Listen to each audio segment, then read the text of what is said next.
শুভ সকাল আমার প্রিয় বন্ধুরা, আশা করছি তোমরা সকলে ভালো আছো, সুস্থ আছো। বীরভূম জেলার ছোট্ট একটি গ্রাম থেকে আমি রইবকি তোমাদের সকলকে জানাচ্ছি আমার ব্লগ চ্যানেল অনেক অনেক স্বাগত, অনেক অনেক ভালোবাসা। তো সকালবেলায় ছাদে এলাম আর ছাদে এসে ব্লগটা শুরু করলাম। এখন বাজছে সকাল 7:30।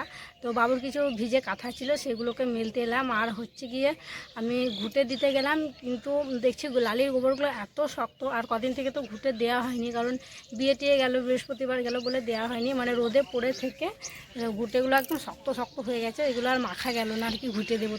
তার জন্য ভাবলাম এগুলোকে ঘুঁটে দেবো না, ঘেটু করে দেবো। ঘেটু মানে মানে কিছুই করতে হয় না, সানতে হয় না, দিতে হয় না, মানে রোদে ফেলে যে ডাব ডাব হয়ে থাকে সেটা হচ্ছে ঘেটু। তাই আমি ছাদে নিয়ে এসে দেখো মেলে দিলাম। তো এগুলো 2-3 রোদ খেলে আর কি এগুলো গোটা গোটাই জ্বলে যাবে, তাই রোদে দিয়ে দিলাম। তো যাই হোক, চলো তোমরা ফুল ব্লগটি দেখতে থাকো, আশা করছি ভালো লাগবে। এখন নিচে যাব, গিয়ে হচ্ছে গিয়ে উনুনে ছায়া তুলতে হবে। আর কিছু কিছু কাজ আছে, চা খাওয়া বাসন আছে, সেগুলোকে ধোবো। চলো ব্লগটা কন্টিনিউ দেখতে থাকো। এই মশারিটা দিদিরা এসেছিলো তখন টানানো হয়েছিল। তো দিদি বিছানাপত্র গুটিয়েছিল যেদিন বাড়ি যায়, তারপরে ওই যে বাংকারের ওপরে তুলে রেখে দিয়েছিল, ওই রুমটাতে দিদিরা ছিল। তো তারপর থেকে না মশারিটা মানে আমার খেয়ালই ছিল না ভরার জন্য। তো তারপর আজকে হঠাৎ করে আমার চোখে পড়লো, তাই আমি এটাকে ভাঁজ করছি, এখন ভরে রাখবো। আর দেখতে পাচ্ছ পিছনে এখনই রুদ্র উঠলো, আর শ্বশুরমশাই রুদ্রকে খাইয়ে দিচ্ছে। আমি এদিকে কাজে ব্যস্ত আছি বলে বাবা আর কি ওকে খাইয়ে দিচ্ছে। কাকু আজকে সকাল সকাল মাছ বিক্রি করতে এসেছিল, আর আজকে শুধু এক রকমেরই মাছ নিয়ে এসেছিল, চারাপোনা মাছ। তো 300 গ্রাম মতো চারাপোনা মাছ নিলাম। আর সকাল সকাল এসছে, তার কারণ হচ্ছে যে বলছিল নাকি মাছগুলো বিক্রি করে কোথায় যাওয়ার আছে, তাই সকাল সকাল এসেছিল। তো মাছগুলো আমি আগে আঁশ ছাড়িয়ে নিয়েছি, কেটে নিয়েছি, আর এখন মাছগুলোকে ভালো করে ধুয়ে নিচ্ছি। আর দেখো আজকে আমার ক্যামেরাটা না একদম ঠিক জায়গায় লাগানো হয়নি, আমাকে দেখাই যাচ্ছে না। আর একজন আমাকে কমেন্টও করেছিল একটা ভিডিওতে যে ক্যামেরা ধরতে পারে না, মাথা কাটা যায়। তো সত্যি আজকেও ভুল হয়ে গেছে আমার। তো এবার থেকে আমি আর কি ক্যামেরাটা লাগাবার সময় ঠিক করে দেখে নেব, আর আর ভুল হবে না, আজকের মতো তোমরা মানিয়ে নাও। আর দেখো রুদ্রসোনাও এসছে, চুপ করে বসে আছে, আমার মাছ বাছা দেখছে। আর ও শুধু বলছে যে মা ছোটো মাছগুলো না, ছোটো মাছগুলো না। গ্রামে না পুকুরের কাজ তো অনেক সকাল থেকে শুরু হয় পুকুরের কাজ। আর কারণ আমাদের বাড়িতে বাড়িতে কল নেই, ওই বাইরেই রাস্তাতেই কল আছে, তো সেগুলো তো মানে খাওয়ার জল তোলারই লাইন শেষ হয় না, তো বাসন ধোয়া ধুয়ে আর কি হবে। তো যাই হোক মাছগুলোকে বেছে নিয়ে গিয়ে হলুদ লবণ মাখিয়ে রেখে এলাম। আর এখন তো একটু একটু গরম পড়ে গেছে, হলুদ লবণ মাখালাম, কারণ আমার রান্না করতে করতে সে 12টা বেজে যাবে। তো নষ্ট হবে না আর কি, হলুদ লবণ মাখালে অনেকক্ষণই আর কি ভালো থাকে। তো এখন আমি চা করা হাঁড়ি, তারপরে চা খাওয়া বাসনগুলো মেজে নিচ্ছি। আর চা করা হাঁড়িটা আমি দুবারই মাজি, কারণ সকালবেলায় চা হয়ে যায়, তারপর একবার মাজি। আবার সারাদিন তো টুকটাক চা হতেই থাকে, 3-4 বার। তারপরে সন্ধ্যের আগে, সন্ধ্যেবেলায় যখন চা হয় তখন আর একবার মেজে নিই।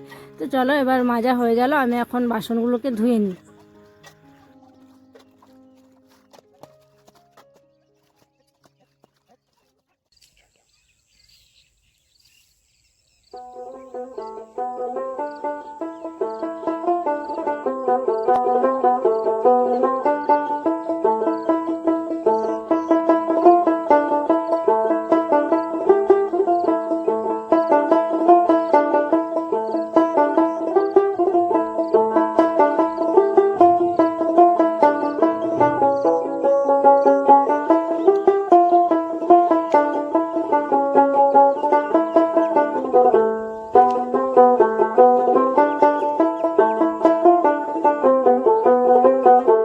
তোমরা তো শ্বশুরমশাইকে দেখলে যে সর্ষে কাটছে, আর এগুলো হচ্ছে লাল সর্ষে।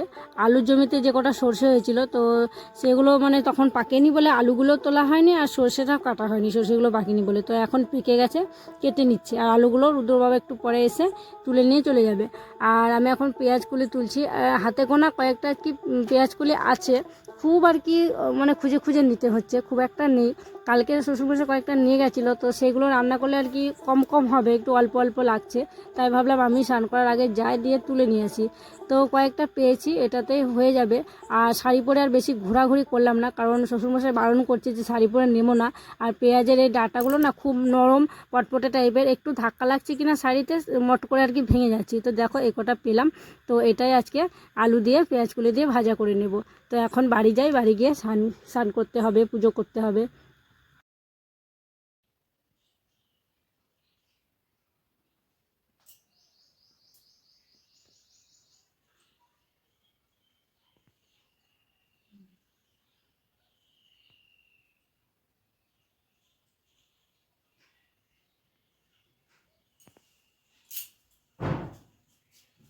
বাড়িতে কয়েকটা ডিম জড়ো হয়েছে, তো ভাবলাম 3টে ডিম সিদ্ধ করি। 3টে আর কি আমরা অর্ধেক অর্ধেক করে খাবো, আর তরকারি তো খাওয়াই হচ্ছে, সিদ্ধ করে আর খাওয়া হচ্ছে না, তাই আজকে আর কি সিদ্ধ বসিয়ে দিলাম। খুব একটা ভালো ছাড়া হয়নি কারণ টাটকা ডিম। তো আজকে দেখো, আজকে সবাই ডিম সিদ্ধ খাবো। তরকারি তো খাচ্ছি, ডিম সিদ্ধ একদিনও খাওয়া হয়নি, তাই ভালো ছুরি হলে ভালো কাটা হতো, চামচে দেখো টেরা বেঁকা কাটা হয়ে যাচ্ছে। খাবার তো রুদ্রসোনা দাও, লবণ দিয়ে দাও। হ্যাঁ দিদি তোমারটাই তো বলো, দাও দাও।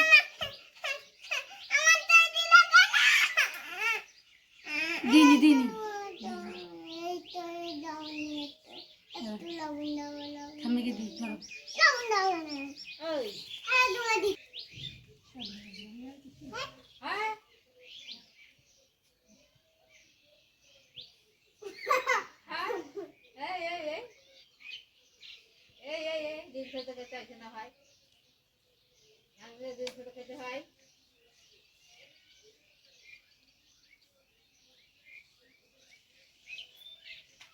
সংসারে আমার প্রচুর কাজ, কাজের ঠেলায় তো আমার বসার মানে টাইম নেই একটুকু। তো জলখাবারটা খেলাম, খেয়ে সব বাসনগুলো ধুয়ে নিয়ে এলাম, তারপরে শাশুড়ি মাকে তেল মাখালাম, স্নান করালাম, বাবুকে স্নান করালাম, তারপরে দেখো আমি রান্না বসিয়ে দিয়েছি। আর আজকে তো পেঁয়াজ কুলে তুলে নিয়ে এলাম, পেঁয়াজের লাল, এই দেখো সেটাকে এখন ভাপাতে দিয়েছি। তো আলু দিয়ে আর পেঁয়াজ কুলে দিয়ে আজকে ভাজা করব। আর মানে ভিডিও করাটা শুরু করেছিলাম বলেই মানে এত কাজ আমি মানে বুঝতে পারছি না, তোমাদের সাথে গল্প করতে করতেই আমার হয়ে যাচ্ছে, আর আমি বেশি বকবক করে ফেলছি বলো। তা যাই হোক, তোমাদের সাথে গল্প করি, তোমাদের সাথে শেয়ার করি বলে মানে ভিডিও করা হয়, আমার কাজগুলো কিভাবে যে পার হয়ে যায় আমি বুঝতেই পারি না। তো যাই হোক, যা যা হয় আর কি, আমার এত বাচ্চা সামলানো, শাশুড়ি মাকে সামলানো, ঘরের সংসারের কাজ সামলানো, আমি বুঝি সেটা। তো অনেকে আমাকে বলে যে তুমি কি করে পারো এত কিছু, তো করে নিতে হয়, কি করবো বলো, সেটা আমাকেই করতে হবে, তো করি, এই হচ্ছে ব্যাপার। তো চলো রান্নাবান্নাটা সেরে নিই। আর গরম তো পড়তে শুরু করে দিয়েছে, দেখো ঘাম ঝরে গেল আবার। কালকে রান্না পটল, এত দাম এখন পটলের, আর পটল দেখো চিপসে কি অবস্থা, কালকে নিয়ে এসছে। কালকে রান্না করিনি, ভাবলাম আজকে মাছ দিয়ে পটল দিয়ে ঝোল করবো। তো এই চিপসে পটলের ঝোলকে খেতে ভালো লাগবে।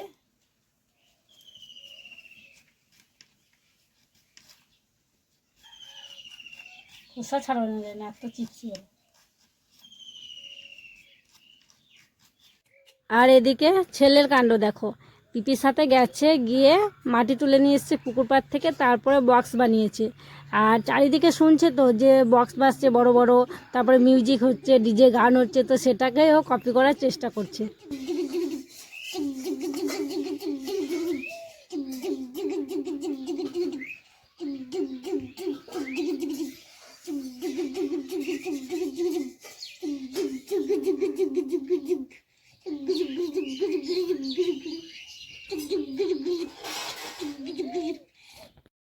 শাশুড়ি মাকে খেতে দিয়ে দিলাম। আর আজকে কি কি রান্না হয়েছে দেখো তোমরা। আজকে হয়েছে পেঁয়াজকলি দিয়ে আলু দিয়ে ভাজা, আর হয়েছে বাঁধাকপির ঝাল, আর পটল দিয়ে আলু দিয়ে মাছ দিয়ে পাতলা করে ঝোল। আর সব থেকে বড় মাছের পিসটা আমি কিন্তু শাশুড়ি মাকেই দিয়েছি। আর বাড়িতে যে কোনো ভালো মন্দ জিনিস হলেই সেটা আগে শাশুড়ি মাকে দিই, তারপরে আর কি সবাই খায়, কারণ মা তো এখন অসুস্থ, আর মায়ের পক্ষে ডিম মাছ এগুলো খেতে বলেছে ডাক্তারে, তার জন্যই দিই। ঘুম থেকে উঠে দেখো বাবু খাচ্ছে বিস্কুট। এই বিস্কুটটা ওর বাবা সকালবেলা এনে দিয়েছিল, খাইনি, তো এখন ঘুম থেকে উঠে খাচ্ছে। এটা কি বিস্কুট বাবু, জোরে বলো? পার্লেজি বিস্কুটটা খেতে কিন্তু খুব সুন্দর। আর এই দেখো বাবুকে আদর করতে গিয়ে গালে চিরা লেগে গেছে, দেখছো, ওর একটা কাকা ওকে আদর করছিল, তো ও বুঝতে পারেনি যে এভাবে চিড়ে যাবে, গালটা একদম কেমন লাগছে দেখে। ব্যথা করে না তো বাবু? সন্ধেবাতি দিলাম, দিয়ে চা করলাম, চা করে সবাইকে চা দিলাম, আর আমিও একটু চা খেলাম। তারপরে এখন আমি রুটিগুলো করে নিচ্ছি। আর আজকে মাত্র 6টা রুটি করছি, কারণ বাবা আর মা দুজনে রুটি খাবে, মা হচ্ছে 2টো খাবে, আর বাবা হচ্ছে 4টে খাবে।